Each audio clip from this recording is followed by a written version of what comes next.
বিশ্বাস আছে তো? ভরসা আছে তো? আমি কোনোদিন মানুষকে ঠকাই নাই।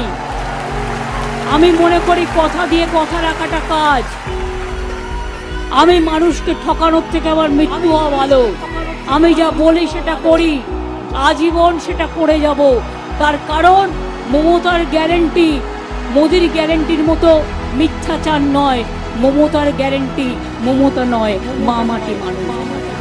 বাংলা তথা সমগ্র দেশকে যুগান্তকারী পরিবর্তনের দিকে এগিয়ে নিয়ে যেতে, স্বার্থবিরোধী অপশক্তিকে দমন করতে সর্বভারতীয় তৃণমূল কংগ্রেস প্রকাশ করল 2024 সালের লোকসভা নির্বাচনের ইস্তেহার।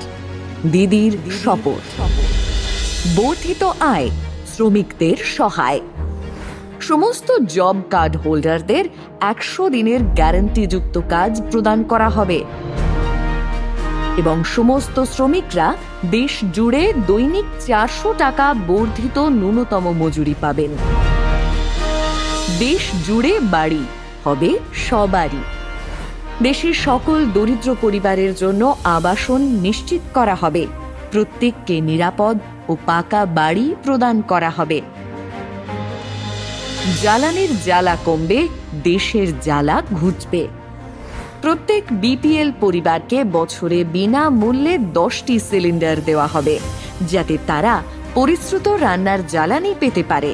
এর মাধ্যমে পরিবেশ বান্ধব রন্ধন প্রক্রিয়া ব্যবহারের অভ্যাস বাড়ানো হবে। অনেক হয়েছে শাসন, এবারে দুয়ারে রেশন।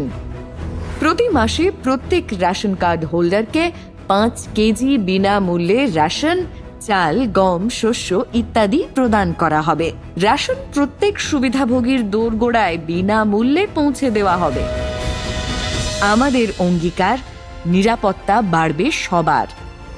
প্রান্তিক জনগোষ্ঠীর যুবকদের উন্নতির স্বার্থে অন্যান্য অনগ্রসর শ্রেণী, তফসিলি জাতি ও তফসিলি উপজাতিভুক্তদের জন্য উচ্চশিক্ষা বৃত্তি বৃদ্ধি করা হবে।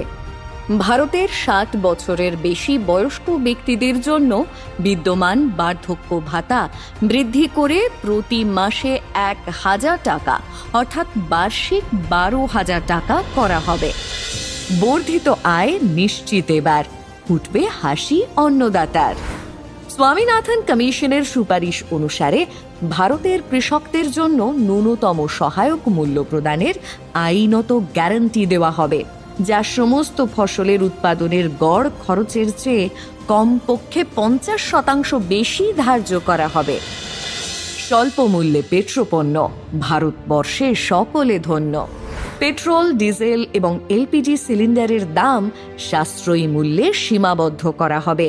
দামের ওঠানামা পরিচালনা করার জন্য একটি প্রাইস স্টেবিলাইজেশন ফান্ড তৈরি করা হবে।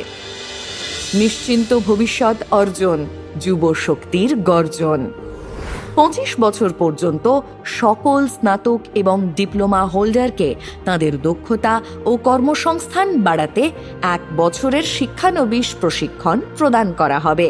শিক্ষানবিশদের অর্থনৈতিকভাবে নিজেদের সহায়তা করার জন্য একটি মাসিক বৃত্তি প্রদান করা হবে। উচ্চশিক্ষা গ্রহণকারী শিক্ষার্থীদের 10 লক্ষ টাকা পর্যন্ত স্টুডেন্ট ক্রেডিট কার্ড প্রদান করা হবে। স্বচ্ছ আইন, স্বাধীন Bharat. Citizenship amendment act CAA বিলুপ্ত করা হবে এবং national register of citizens NRC বন্ধ করা হবে। Uniform civil code UCC Bharat জুড়ে প্রয়োগ করা হবে না। এগিয়ে বাংলা, এগোবে ভারত। বাংলার কন্যাশ্রী প্রকল্পের সঙ্গে সামঞ্জস্য রেখে 13 থেকে 18 বছর বয়সী মেয়েদের শিক্ষার জন্য বার্ষিক 1000 টাকা এবং এককালীন 25,000 টাকা অনুদান দেওয়া হবে। বাংলার লক্ষ্মীর ভাণ্ডার প্রকল্পের সঙ্গে সামঞ্জস্য রেখে দেশের সমস্ত সাধারণ শ্রেণীর মহিলাকে প্রতি মাসে 1000 টাকা অর্থাৎ বার্ষিক 12,000 টাকা এবং তফসিলি জাতি উপজাতির মহিলাদের প্রতি মাসে 1200 টাকা অর্থাৎ বার্ষিক 14,400 টাকা আর্থিক সহায়তা প্রদান করা হবে। আয়ুষ্মান ভারত স্বাস্থ্য বিমাটির বদলে একটি উন্নততর স্বাস্থ্যসাথী বিমা চালু করা হবে। যা 10 লক্ষ টাকার বীমার সুবিধা প্রদান করবে। শপথ নিন বাংলার ঐতিহ্য এবং গরিমাকে সুরক্ষিত রাখতে তৃণমূল কংগ্রেসের প্রতীকে ভোট দিন।